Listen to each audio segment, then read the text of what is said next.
মহানবী হযরত মুহাম্মদ সাল্লাল্লাহু আলাইহি ওয়াসাল্লাম বলেছেন যে সৎ ব্যবসায়ীগণ পরকালে আম্বিয়া, সিদ্দিকিন এবং শহীদের সাথে হাসর নাসর হবেন, শহীদের সাথে থাকবেন।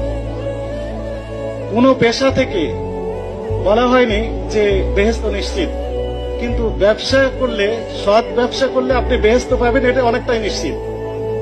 এই জন্য আমি এখন সরকারি চাকরি করি, কিন্তু আমি ভাবি যে সরকারি চাকরি করলে আমি যে নিশ্চিত বেহেশতে যাব, I am not sure of that. কিন্তু যদি আমি সৎ ব্যবসায়ী হয়ে ব্যবসা করতাম, তাহলে হয়তো পরকাল আমার জন্য ক্লিয়ার হতো।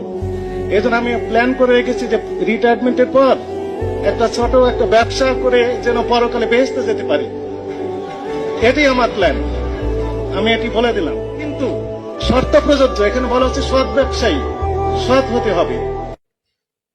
টাকা উপার্জন করব ঘুমের ঘরেও, মানুষকে উঠানো নামানোর জন্য টাকা খরচ করব না, অসহায় মানুষের পাশে দাঁড়াবো, এই জন্য টাকা ইনকাম করছি। বাপ মায়ের চাচা চাচির পাশে দাঁড়াবো, এই জন্য টাকা ইনকাম করছি। পাড়ার অসহায় মহিলার সহযোগিতা করব, এই জন্য টাকা ইনকাম করছি। ঘুমের ঘরেও ব্যবসা করব।